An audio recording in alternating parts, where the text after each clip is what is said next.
Into the ballgame is Paul McKeskey, who's become kind of a cult hero in Milwaukee, Tommy. Fred Roberts hits McKeskey at the other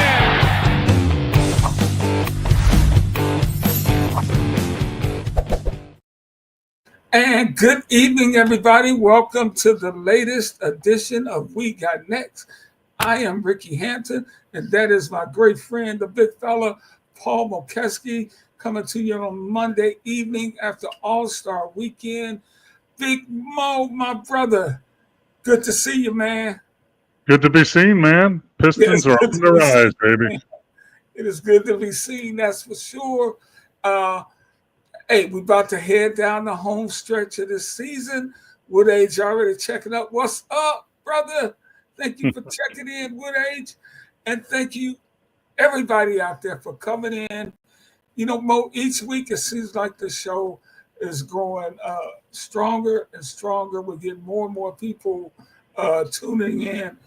And we certainly appreciate that. Push the subscribe button. Push subscribe, baby. Push subscribe because we sure enjoy coming to you talking sports on our Monday evenings. Well, let's get right to it. The annual NBA All-Star Game. You know, 12 years in the league, all your time in the league, you know all about that event and what that weekend is supposed to be and what it's become. Just your thoughts on where we are and what you saw over the weekend. Well, I just think it's become such a spectacle now. Less about basketball, more about the show and, you know, entertainment and all this stuff. I understand that, but, you know, we need to really focus on the game somewhat and the players, right? They're the ones that work all season to be on the All-Star team. And, you know, it's just I think we've gone down the rabbit hole of trying to make the basketball game more watchable. Why don't we just play the game? Yeah. Why don't we just play the game instead of these guys, you know, they play some, then they got to sit for a half hour while someone sings or does a show, and then, you know, do that at the beginning, at the end, whatever you want to do. But, you know, it needs to get back to the game, and the only answer is this: what I wrote down on my board. USA versus the world next year. That's the answer. We've been talking about it. I think the NBA is afraid of it. I think they're afraid that the USA team will get beat by the world team, and that scares them. Even Giannis said, you know, it'll make me play harder. It'll make everybody play harder because the world team, which would be just as good as the USA team, would play hard and want to make a statement, and then that would make the USA team play hard also, or else get embarrassed. And money doesn't do it. Money for charity doesn't do it. Changing the format doesn't do it. You know, it has to come down to the game and pride. And that's what it was when I played, East versus West. The East Coast is better. The East Division is better. No, the West Division is better. We have the better players. And that's how they competed. Now, did they take charges and do all that? No, it was an all-star game, but they played hard. They tried to play defense, and it was watchable. I mean, I commend the Adam Silver and the NBA to try to change it up and have four, you know, teams and, you know, play 40 points, you know. But the fact is, a lot of those guys that were all-stars only played 8 minutes in the whole weekend. Right. Because if they lost their first game, they only played 8 minutes, 9 minutes. That's it. Mo, I love what you opened up and said about the game, and you know it as well as anybody. You've been around it. Quickly, USA versus the world, who's favorite? I mean, I was going over that, and once again, what's the most important ability in the NBA? Availability. Exactly. So, is LeBron healthy? Is Giannis healthy? Is Embiid healthy? That's what it comes down to. But I guarantee no matter how they break it up, it's going to be a good competitive game. And I'm predicting that the USA is going to struggle in 2028 to win a medal in the Olympics in LA. Next year, the All-Star game, NBA All-Star game is in LA. So how about we get a preview because look at these. Like, you tell me who's going to win, Ricky. So for the world team, right? SGA from Canada, Luka from Slovenia, the Joker from Serbia, Giannis from Jamal Murray from Canada, Sengun from Turkey, Wemby from France, Siakam from Cameroon, Karl Anthony Towns from Dominican Republic. That's part of the team that can play. That's a pretty good team right there. Now, who's better? Okay, LeBron, he's going to be old man, whatever. Curry, KD, AD, Mosley, Tatum, Ant-Man, Brunson, Booker, Maxey, Brown. Okay, let's go at it. Let's see. Right. Right. Who, the NBA has been fortunate, Paul, to have guys take the mantle. Going back, of course, you had Chamberlain, Russell, those great players, the great players of the 60s and 70s. You get in the 70s, you get Julius comes on the scene, and then you get Larry Bird and Magic, and then you get Michael, and then you get LeBron and that group with Durant and Chris Paul. I'm talking about American players now. Who's the next great American player? I mean, great. Nobody. I don't see anybody. I mean, the closest thing is Tatum, right? Very good player. He's a very good player. I don't know. Jason Tatum. Is he better than your teammate Marcus Johnson? No, not my eyes. Better than who? Your old teammate with Milwaukee, Marcus Johnson. Yeah, well, he's different. I see him more of a Sidney Moncrief, and is he better than Sidney Moncrief? Maybe a little bit. He's a little bigger, shoots a little better, probably. So, he's up there. I mean, but who else is there? You tell me. I mean, John Morant. Morant. Talent, but Anthony Edwards.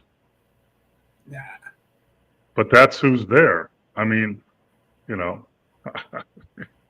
Right. That's my point. Right.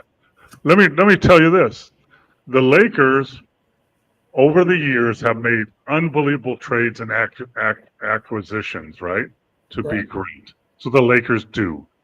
Right. They had Jerry West and Elgin Baylor. They went and got Wilt Chamberlain. They had Kobe. They went and got Shaq. They got LeBron. These are all icons, right? All these players are icons. So what icon did they go after this year in the trade deadline?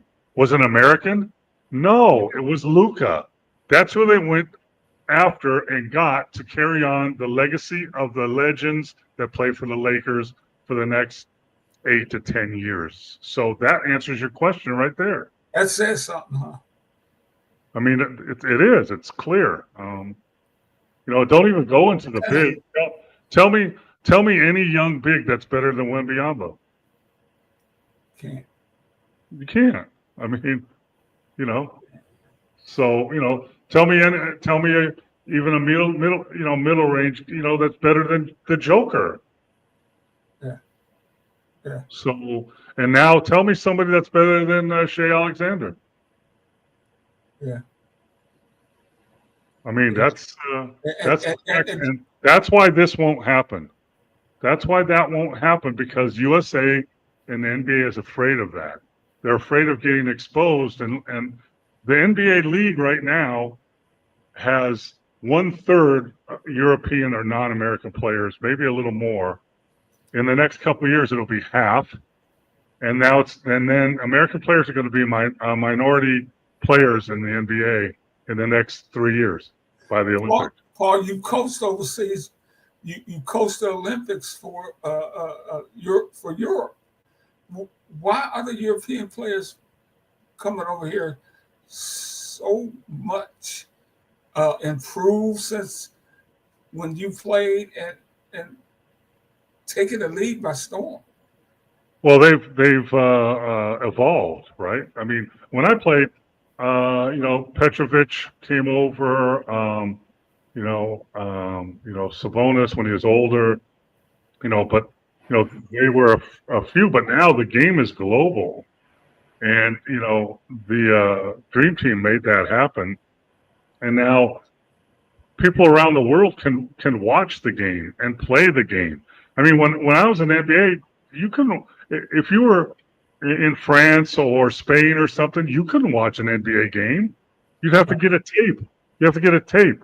When I played in '92, when I played in France, people had to send me tapes to watch the games. You can watch as many college games or NBA games as you want now, all around the world. So that's part of it. And it's a different mentality overseas. I mean, they're trying to work on their skills, get better, more practice, less games. In the United States with AAU, it's way more games than practice. We need more games. AAU teams are playing 60 games in the summer. The kids are playing 60 games in the summer and not practicing. They're working on their skill work a little bit, but they're not practicing about ball movement, spacing, how to play, get a basketball IQ. They're beating the hell out of those cones, though. Step through, cones. Yeah, cones don't have any arms, Ricky. They can't defend you. And but that's part of what we've come into. That AAU players in young players here in the United States during the summer, they practice 20% at the time at most and play games 80% of the time. Over in Europe, it's the other way around. You practice 80% of the time to play 20% of games. So that's why. Those two things are the big factor of why European and non-American basketball is growing like it is. Yeah, and comments are coming in, and we really appreciate. Marcus said European players are super fundamental and focused, and I agree with that. These guys mean business coming over here to try to make it in this league. They also compete. Did you see Wemby play yesterday? Yeah. He was competing. He wanted to win. I'm not here to make friends. That's what he said. Now take that with some of the other younger players in the NBA that are Americans. They're there to have a good time, show off what they're wearing. Yeah, it's a difference. Marcus also Zion should be the face of the league, but that time is gone. He won't get right. No, then it should be Ja Morant. Carl says it should be Ja Morant, but he screwed up off the floor. It should be Zion, but he's not getting in shape. And yeah, Ant-Man is probably the next up. But he needs to work on his game, continue to work on his game. Ricky, I played with three of the best players ever to play the game I'm against. Magic Johnson, Larry Bird, Michael Jordan. All of them worked on their game in the off season to get better. That's what they did. Yeah. Plain and simple. I mean, it's not that hard. I mean, Dana, thank you, Dana. Hi, Coach Mo. Great show you guys do. Thanks, Dana. Hey, that picture was like 20 years ago, brother. Come on, man.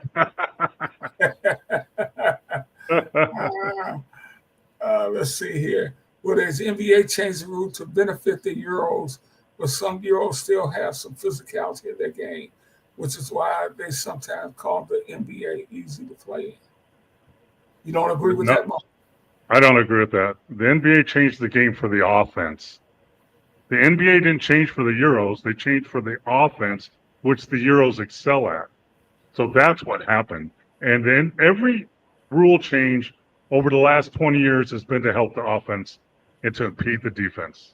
That's the facts. That's why it's less physical. You can't hand check anybody. You can't chuck anybody. You can hardly touch anybody. If a guy goes to the basket and falls down, he usually gets a foul call. I used to say that in the D League. If you fall, you get a call. And then they started falling on their three-point shots. And the fact is, basketball, the NBA has been changed. Every rule has been changed to help the offense. That's the problem, not the Euros. It's not the Euros. Hey Paul, I saw a clip of Isaiah Thomas today, and here in the D, We loved you when you were here, and we appreciate you repping your Pistons cap tonight. Uh, Isaiah was talking about the arm bar when he played and how guys could move you with your head. Could you explain that a little bit, how they did it then and why you can't do that now? Well, actually, Isaiah, the arm bar, I can use that as an offensive weapon. I can use that as leverage. When he came in the league, we used hand checks. You could put your hand around someone's waist and hold them. Rudy White, who played at Arizona State, they called him hands. His hands were huge. He was a guard at about 6'4", and if he put his hand check on you, you couldn't move. You couldn't move. So, and when you come across the lane when I played, like Isaiah did, I would be able to bump him with my arm. I'd check him. It's called checking. You can't check anymore. You have to get out of the way. So when I played, you call it face cutting. If the basket's behind me and the ball is in front of me and I'm guarding somebody, if someone cuts in front of my face, they can catch the ball and score. I got to play up higher enough to make them go behind me, and then I can guard them. But I used to be able to arm check. So I used to talk about hand checking. And yeah, Derek Harper was good. Everybody was good back then. And you could bump and physically, but every rule, 3-point line, no zone defense. You can't hand check. You can't bump anybody. There's a rule in the NBA, a rule book that says as a defender, you cannot impede the progress of an offensive player. You cannot impede an offensive player. You know what that means? Ricky, if you and I are cutting to the basket, you're on offense and I'm on defense, I have to get out of your way. I can't impede you. Yeah. That makes no sense to me, and that's why it's happened. Yeah. Imagine Allen Iverson in this era for no hand checking. And another shout out to Derek Harper, Pippen, Bumped. Yeah, he sure did. He bumped the Magic in full court. Yeah, look at the game. The All-Star game was in San Francisco with the Warriors were sponsoring it. And one of the great players out of Oakland is Gary Payton. Gary Payton was one of the best defensive guards ever to play the game. He was called the Glove. He's called the Glove. Gary Payton cannot be the Glove in today's game. Right. He wouldn't be the Glove. He'd foul out of every game. I tell you, how about I'll throw another Ricky Sobers. He's another guard.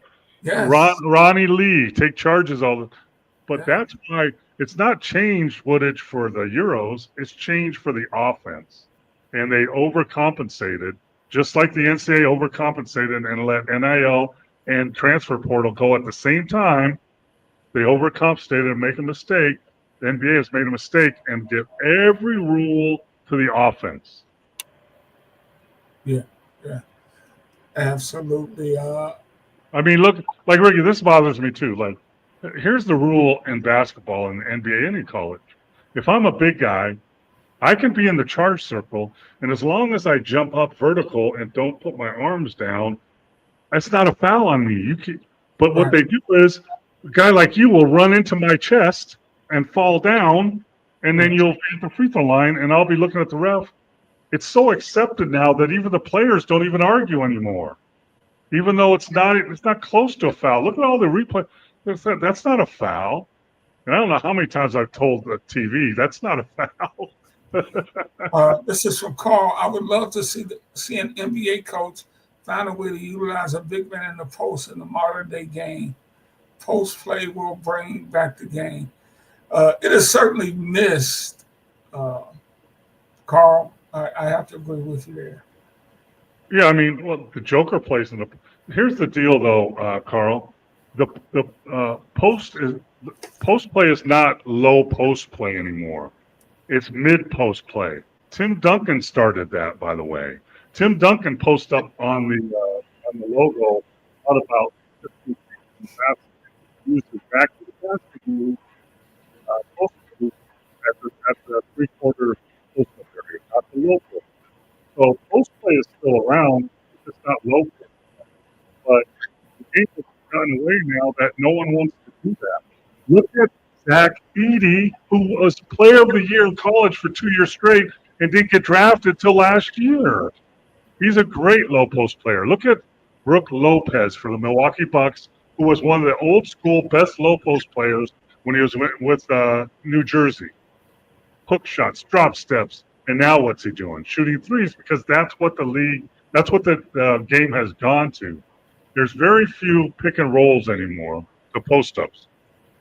There's pick and pops, and there's pick and short rolls to catch the ball and kick it to 3-point shooters. That's what the game has become. Paul was going back. Willis Reed, was he mid post? Because seems like he shot around the key with that little jumper of his.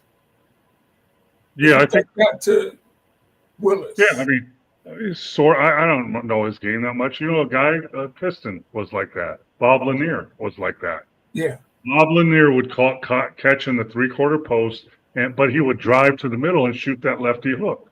Or he would pivot and shoot that fadeaway. So he was playing on the post and 3-quarter post. Tim Duncan did it. Dirk did it. But low post play is not forgotten. Low post play is forgotten. And I don't think it'll ever come back. Yeah. It'll just never come back. Mid post is where LeBron is at his best. Believe it or not.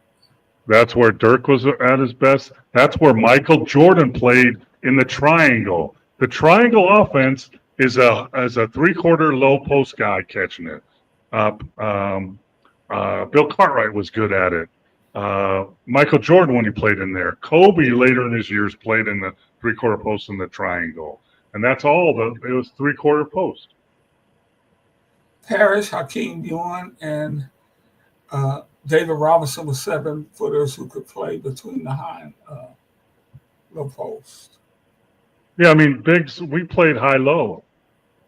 We played high-low all the time, but they don't do that anymore. We had one big low, one big high, so you could feed high-to-high passes, and but nobody really runs that offense anymore because it's either 4 out, 1 in, or 5 out. So no one has any low post, no high post guys, and a low post is not the low post anymore. It's short corner because that creates more space for drivers and draw and kick game. Okay, Shaq loved the little half circle under the basket. He would always get calls. But Carl has a question. Well, shoot, when Shaq got you in that area, he's dunking on your head. Get out of the way. Could Shaq survive in today's game, Paul? That's a good question, Carl. I think so because it depends. People don't understand. You remember when Shaq came in the league? He was athletic, ran the floor, great hands, get to the basket, nice touch around the basket. Couldn't shoot free throws, didn't shoot jumpers because no bigs did. But for sure, the young Shaq could fit in today's game. Absolutely. He would, he wouldn't be in the low post, he'd be in short corner. The older Shaq, when he was a little heavier, maybe not so much, Carl. I don't know if that guy could survive. But that younger Shaq, go look at footage when he was young. He was amazing. Yeah, he really was. I had a chance to cover him some. Here, let me. This is a good question, Carl. Let me explain this. How about this?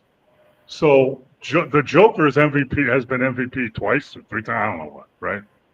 And he's a 6'11", 7-foot, 275, 80-pound guy that plays in the low post, plays in the 3-quarter, plays at the top of the key.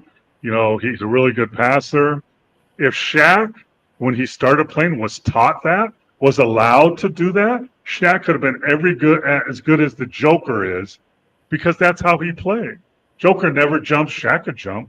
Joker has good hands, Shaq had good hands, but we were never taught. Shaq was never taught or allowed to do that unless it was in an all-star game. Well, I guarantee you, if you started training Shaq when he first came in the league and said, okay, you're gonna catch in the post and you're gonna pass, and then you're gonna go out and set picks and catch 3-quarters and pass it here, and you could bring the ball down when you want. Did you see Shaq bring the ball down during the All-Star game sometimes?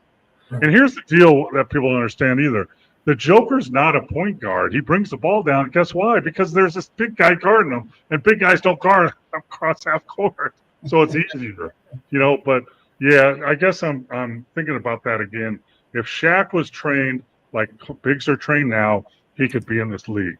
If Ralph Sampson was allowed to do what Wembanyama does now, Ralph Sampson could do all that stuff. Sean Bradley could do all that stuff. We were just not allowed to. Yeah. Hey, Mo, this is from Giannis talking about the World versus USA. He said that if that game took place, there would be more pride in it, more stakes. I would love it. Oh, I would love that. I think it would be the most interesting and exciting format. I take pride in that. I always compete, but I think I would have a little extra juice to compete. And as you mentioned earlier, Wembanyama said the same thing. Let's go back to the game last night a little bit and how they tried to put it together, Paul. Just your thoughts on that.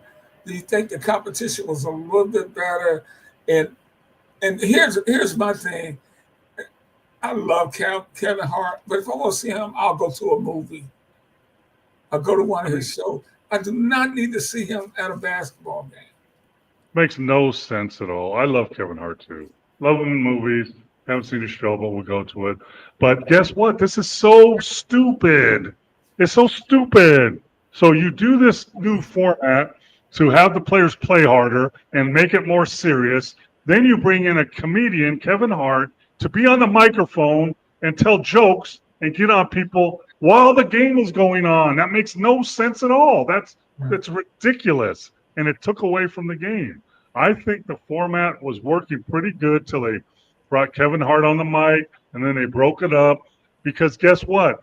When the Young Guns team played and against the older guys, they stepped up their game because they didn't want to get embarrassed and wanted to show them how they were. And guys were playing till the first game or two was pretty good competitively. Guys were trying to play defense a little bit.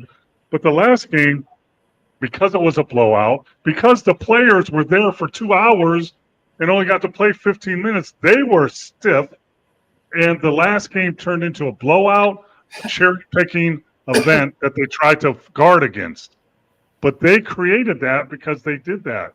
I don't think it was a bad idea. It was just executed poorly. But the only way to do this, and I'm telling you, 100 million overtimes a game. I've been telling this for 3 years, Ricky. I've been telling people for 3 years. The only way to do this and get it the way you want is USA versus the world. Period. End of story. Please listen to me. I've been preaching it for 3 years now. And their opponent will come out just like the Olympics. In the Olympics, those guys play hard, of course. And they're not going to be, I guarantee you, Giannis, Joker, Luka will be playing their butts off. And that will make the USA team do it, or else they get embarrassed. And they don't want to do that. Mo, Frank asked, how do you feel about teams shooting 40 and 53s? Well, Frank knows, that, the NBA has changed. Three-point line has come into effect. They brought it in. So now teams and players have learned how to use it more. And, I think last time I checked, the three is more points than a two. So the analytics, the numbers say if you shoot 33% from the three-point line, it equals to 55% from the two. And most players that are centers don't shoot 50% from the two. So, and here's the other thing. In NBA, this is why players shoot corner threes. People understand that. The reason players in the NBA shoot so many corner threes, because that's one of the best shots, is because it's a foot and a half shorter than the other threes. It's a foot and a half shorter. That's why. And, I'm not opposed to it. I think, what I don't like? Bad shooters shooting threes. Bad three-point shooters shooting threes. I'm open. Coach, I was open. Yeah, you're open for a reason, Ricky. You can't make a shot.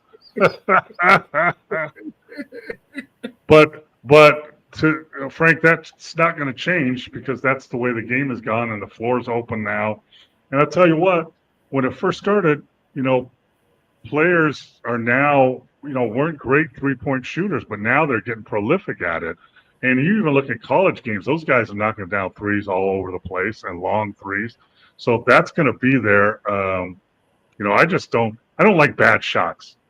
If you take an off-balanced 10-footer, that's a bad shot too. So I don't like bad shots. But taking threes is part of the game. You just need to use it effectively. But Paul, we've talked about this over several times over the years. I really don't know if we had this conversation since we've come over to Sports Fluent and with this fantastic new audience. You mentioned analytics a couple of minutes ago, and people think that's shooting a lot of threes, but that's not the basics of analytics. No, years ago, I coached for the RGV Vipers, Rio Grande Valley Vipers. That's the Houston Rockets affiliate down in Texas, in southern Texas. And we were the first to really use analytics and really start shooting threes and use them wisely. And I learned it from the bottom up, from Daryl Morey and the Rockets staff that sent us pages and pages of stats and what to do. If you out there really are interested in this analytics, you need to go to, it was out probably 10, 15 years ago. It's on YouTube. It's called Layups and Threes from Grantland. It's an ESPN 30 for 30. We were in it. They followed us around. But three-pointers aren't the first shot you want in analytics. Analytics rates the shots as 5 shots. Number 1 is a layup. That's number 1. If you get a layup, that's the first best shot. Number 2 is getting in the paint and getting to the free throw line. That's number 2. Number 3 in the NBA is a corner 3. Number 4 is any other 3. And number 5 is an out of paint 2. That means not in the paint, out of the paint 2 is the 5th shot. But that 5th shot out of paint 2, after the shot clock is down to 6 seconds, you can take that anytime you want. Layup, free throw, corner 3, any other 3, out of paint 2. That's how it goes. That's real. So when you got guys out there going, why are you passing up a layup to throw it out to the 3-point line? That's not analytics. That's going against analytics. If you have a layup, you're supposed to take it, not kick it out for a 3. That's where people get this messed up. That's not analytics. Passing up a layup for a 3 is not analytics. It's not. There you go. From the big fella, Paul Mokeski. Mo, I just love it. I just love it. I love it. Let's see what else we got here. We got a bunch of guys. Hey, I know Mo will be down for that call. USA versus the world in Vegas, baby. I like that. Yeah, for sure. Absolutely. I think it was floated around that play one in U.S. and one in Europe, but I like Vegas better. Bring it over here, baby. I can go to it then. I love it. Kobe was a monster in the mid-post, and people never talk about how lethal Tom Chambers was. When I think about Tom Chambers, I just think him dunking over everybody. Yeah, you think about him planting his knee in somebody's chest and going head above the rim. How tall was Tom? 6'9". 6'9". 6'9", 6'10", maybe. Yeah. I don't remember his offensive game really as mid-post. So I know if he gets out in the open court, it's over. You better get out of the way. Watch your head. Yeah. Steve, I'd like to hear stories from Coach Mo about players getting fined by the coaches for silly things. They couldn't fine you guys back then, could they? You just sit your behind down on the bench. Oh, of course they could. What are you talking about? They could. Okay. Yeah, of course you could. What are you talking about? You don't think we could have got fined? What are you talking about? The fines were smaller. Technical fouls, getting ejected. I think when I played, getting ejected cost you. No, I mean by your head coach. Of course they could. Yes, absolutely. Okay. Yeah, if you do something detrimental to the team, they can fine you. They can fine you for being late, for the practice, for video session, for the airplane, at the hotel. Of course they can.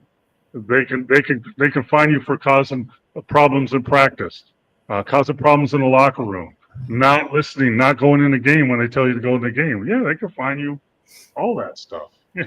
So Mo, Jimmy Butler would have never got away with this in your era. but depends on who the coach is. I mean, some coaches put up with it, some don't. Depends how good. He's good enough to get away with a lot of stuff. The better you are, the more stuff you can get away with, by the way. It's just the fact. I mean, that's a great name. Tex Winters. He's talking about when we were talking about offense. That was a triangle. The Tex. Well, yeah. See, the people don't understand the triangle too. The triangle's about movement, ball movement, player movement. There's set moves you do. You set up a triangle on the strong side, and then two guys spread out on the other side. If you're overplayed, you go back door. If they need a release, the big guy from the weak side comes up to the high post, pass that for a release. The other big goes to the other low post and creates another triangle. But it was about movement, because when I first got in the league, right before I first got in the league, the NBA was sounds familiar, right? It's about isolation, one-on-one. I guard you, you guard me. No, you get no help. That's what it was back then. And fans were tired of it. And that's why the changes have been made. And the teams that realized that ball movement, player movement back then, Boston Celtics, Los Angeles Lakers, teams like that knew how it wasn't as much one-on-one. All those guys could score one-on-one, but they moved the ball first. They swing the ball from side to side. And that's why that came in. That's what the triangle created that. There was no, you couldn't stand around. If an action happened, you had to react with another action. They were all coordinated. I still have all the cuts. There's I think 8 cuts in the triangle offense that you can do. And the man in front of you dictates what you do and the ball dictates. But it's about spacing and movement. And that's why all these rules were changed to open the floor up, to have spacing and movement, because players are Allen Iverson going one-on-one, all this stuff. And fans don't like to see that. It's bad basketball. But now we've kind of reverted, right? We have an open floor, but a lot of players over dribble and hold the ball too long and don't move the ball, don't move themselves. Hey, Paul, going back to the three-pointer and how it's at everybody shoots them for 30, 40, 50 a game. I think, do you think the run that the Warriors had with Steph and Clay shooting the ball so well impacted the rest of that league? And one thing about those teams they had, those were really outstanding defensive teams they had at Golden State. Yeah, you can't. People say defense wins championships. No, it doesn't.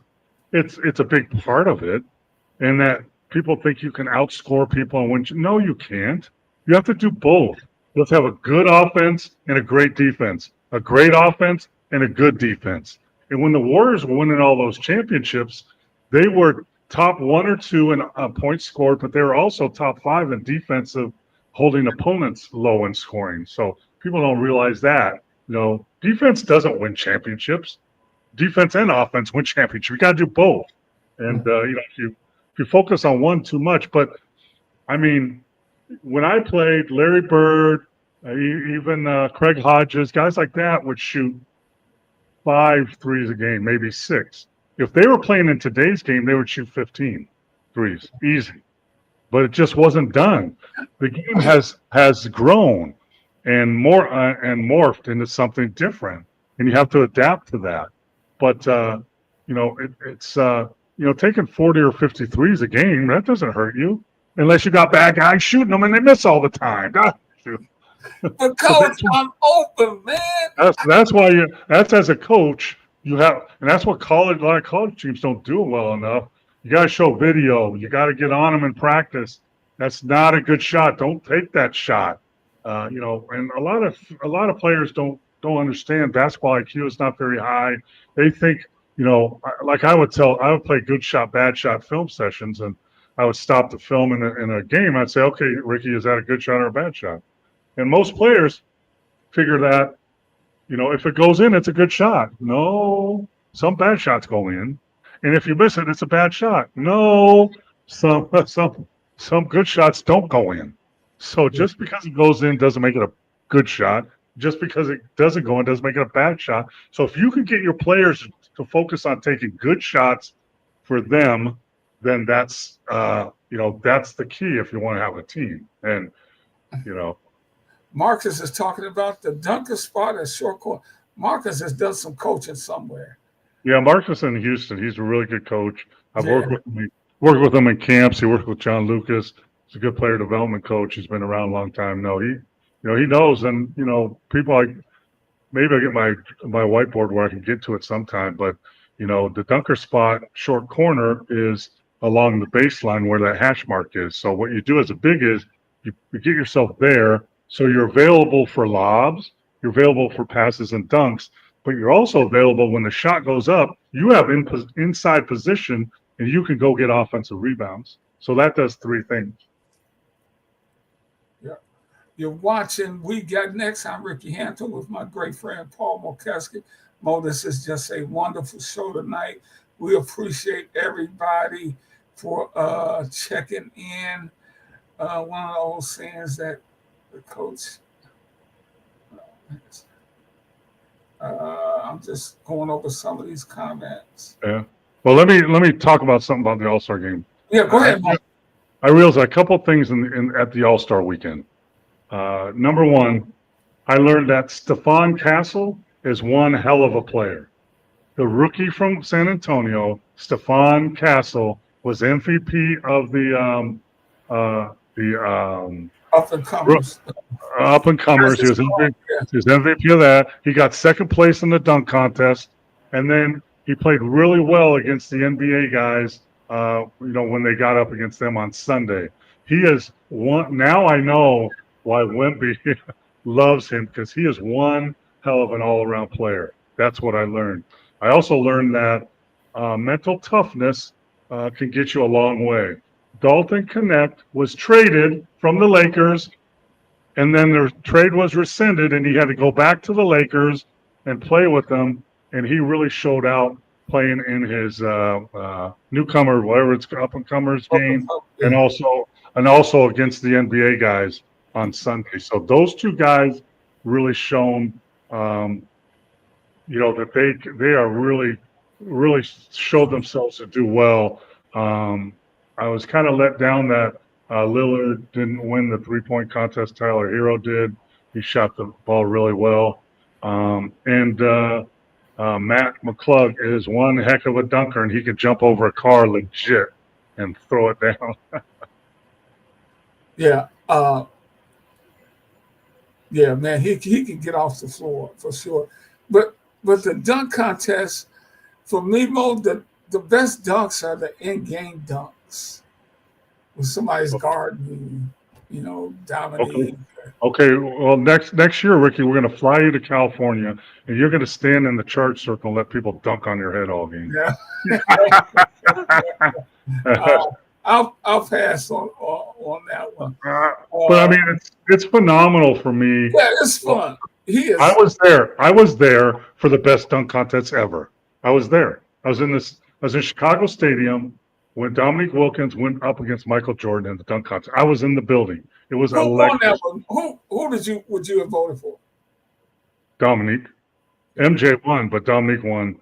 I mean, I think Dominique won that contest. But Spud Webb when he was dunking. But McClure is, I mean, there's other guys out there that are phenomenal like that.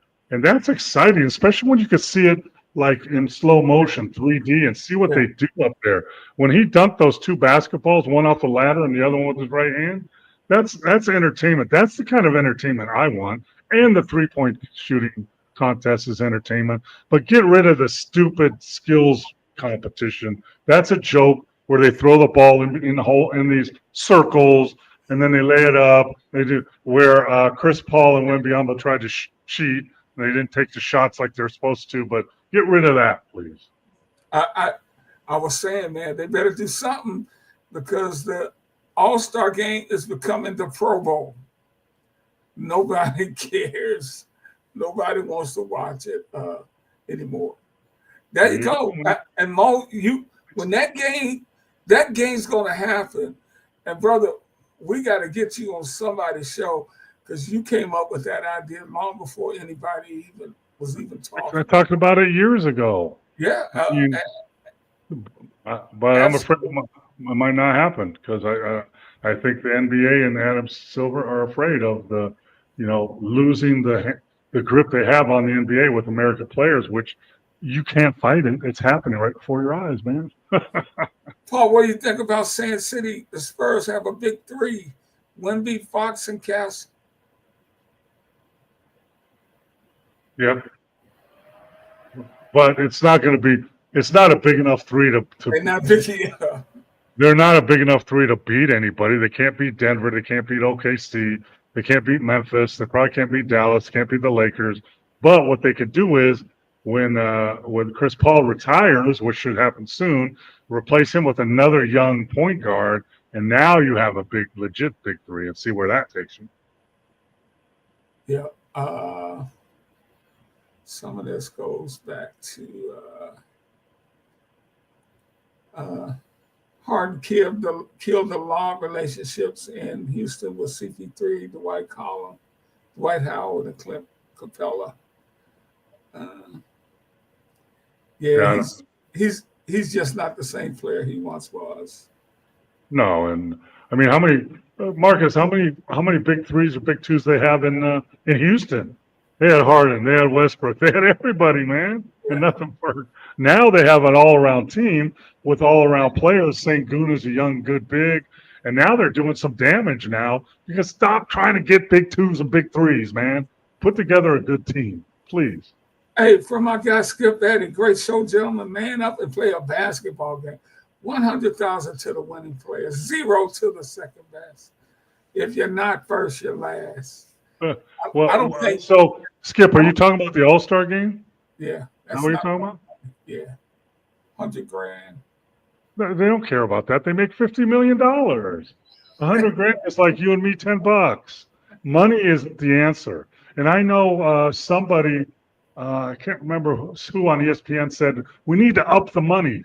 Give me a number then. Tell me what the number is that you can get $50 and $60 million a year players to get interested in.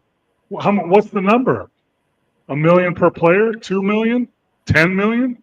There's no number that's viable to make it worth their while. San Antonio could get hot and make the play in. They can. They're only 2 games out of the 9th spot. So yeah, Sacramento is currently in the 9th spot, and San Antonio is in the 12th spot, 2 games in the loss column. So yeah, Golden State's only 28-27. They're in the 10th spot. Mo, as we past the All-Star break. It's over. It's all over, according to Draymond this weekend. Golden State Warriors are winning the championship. He said it. So it has to be so.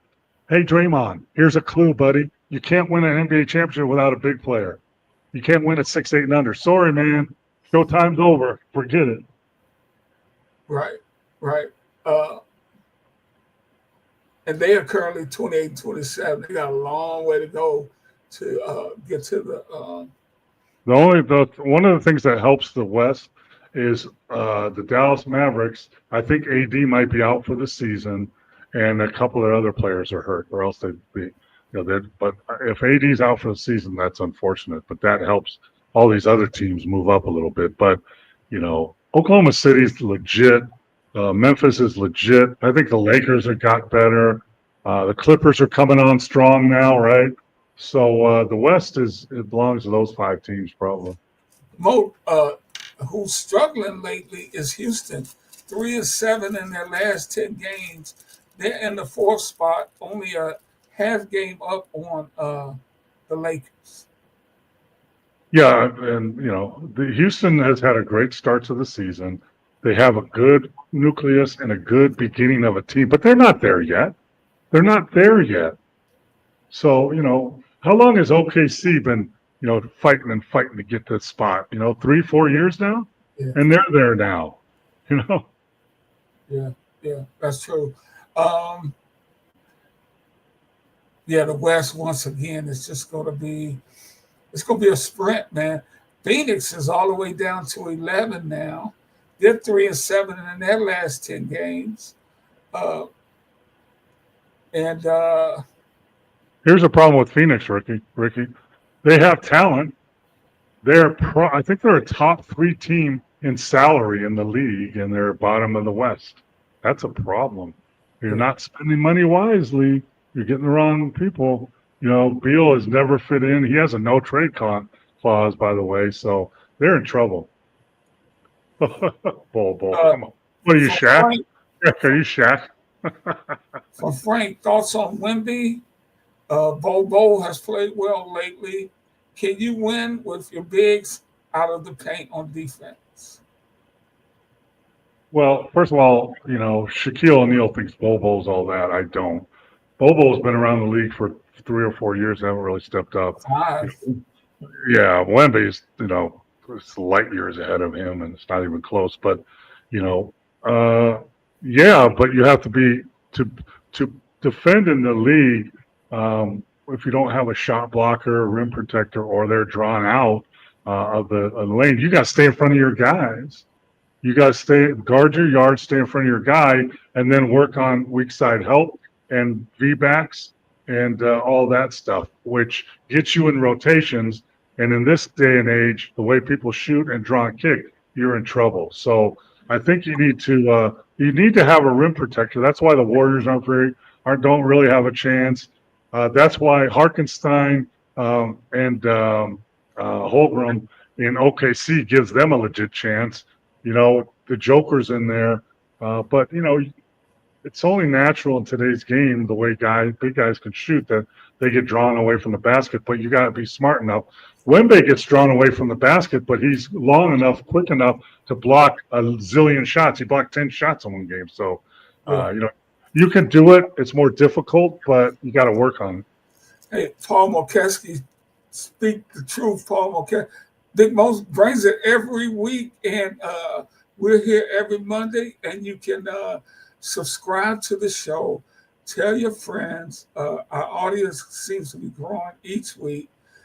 Subscribe at Sports Fluent on YouTube so you can get alerted each time we are on the air. We really appreciate it. And tell a friend about We Got Next with my great friend Paul Mokeski leading the way. I'm just trying to hang on with this brother. Mo, Paul said, don't forget about my cat. Carl, we didn't forget about him. We're going to the East now. And they are in complete control. They're at 44-10, 8-2 in their last 10. Boston's played a little better lately going into the break mode. They're 8-2, and so are the Knicks, 8-2 going into the break. Your thoughts on the East? Well, I think the Wild Wild West is wide open again like it was last year. There's probably 6 or 7 teams that maybe could get in there. But in the East, it's more specific. Cavs, Boston, Bucks maybe, since they got Kuzma. I like that move, by the way. And the Knicks, who kind of figured out who they are. Pacers have picked it up lately. They moved up. And the Detroit Pistons, basketball. Detroit basketball. They're in the 6th spot, Ricky. They're in the playoffs right now if they keep it up. So, but I think Cavs, deep, talented, have bigs. Boston the same. Bucks the same. Knicks, tough defense. And then, Pacers, Orlando, Detroit Pistons maybe. But, I think it's going to come down to Cavs and Boston and Bucks maybe again to see, where they land. Hey, Mo, if I had to come out to Vegas and put money down on the Pistons being 9 games in front of the Philadelphia 76ers on February 17th, how much money could I have won? Well, if you put $100 down, you'd probably win about $10,000, I bet. Golly. I bet if you, in the beginning of the year, if you waited till the first month of the season, the way the Pistons were playing, right? and you put $100 down on the Pistons to make the playoffs, you could probably make $2,000, $3,000. Yeah, because they got off to It's not over yet, though, Ricky. It's not No, over. I know, but they only won 14 games last year, and they've already won 29. And props to J.B. Bickerstaff. I doubt if he wins Coach of the Year, Marcus, but he has really done an outstanding job. Yeah, I've known JB for a long time. He used to be a scout on the road when I was on the road with the Dallas Mavericks, and just a great guy, great basketball mind. And you know what? He's kind of changed the philosophy there and started to hold players accountable. Started to, probably film sessions, and it's a tough job. But I always thought you might as well be all out and hold players accountable and be the guy you want to be, and instead of trying to kowtow down to these guys. And if you lose, it's going to be your fault, and if you win, it's going to be your fault. So do it your way, and he is. Yeah, absolutely. And Frank hit it on the head. Cunningham, who should not have been in the three-point shooting contest, he's not even the best three-point shooter on the team. That's Malik Beasley, but he is having a heck of a year, and they do. They play with effort. That's all Bickerstaff talks about. And well, they got Tobias Harris, who's a really good player. Ivy's playing well, and then Jalen Duren, who's a young 21-year-old big, is averaging 11 and 10 rebounds. You got Hardaway Jr. You got the worst of the twins, Thompson. Adar Thompson. He's not amen, but he's decent. So you got a chance to get very first round. Thompson, heck of a defender, and the rookie Holland.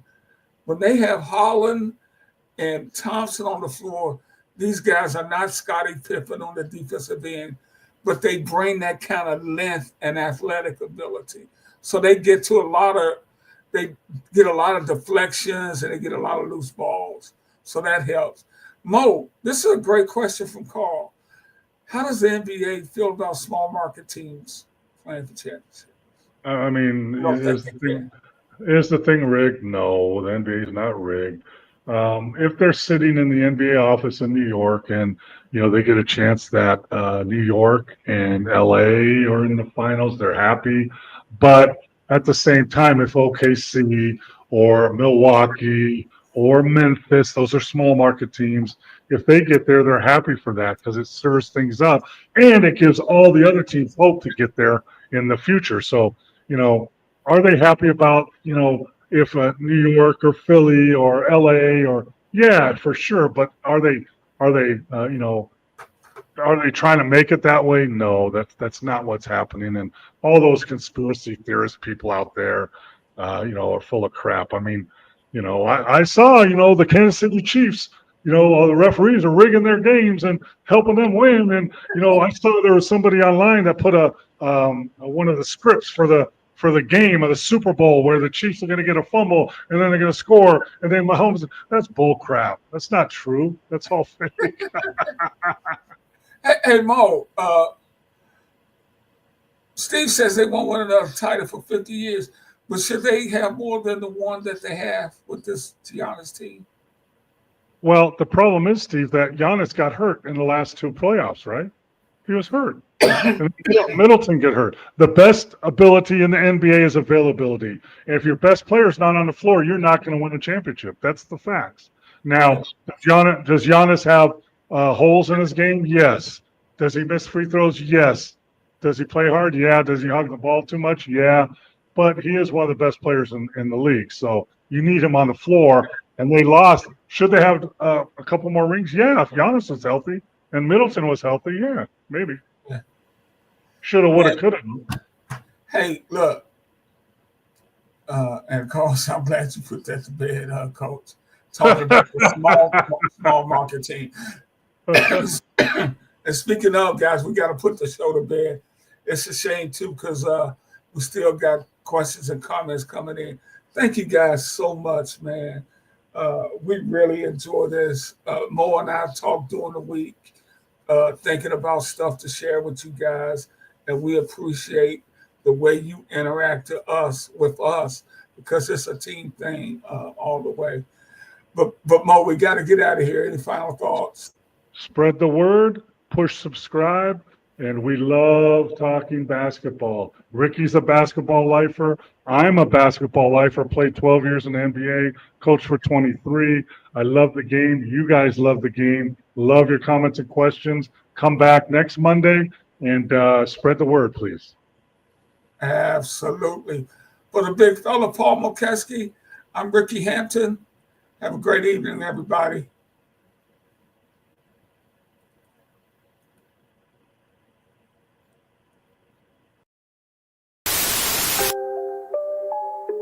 Oh, Canada. Put on a suit, drink water, don't drink and drive. Hey, man, call your mother. It means nothing. It means nothing. No, they lying to you. It's about the money. Now you're more fluent.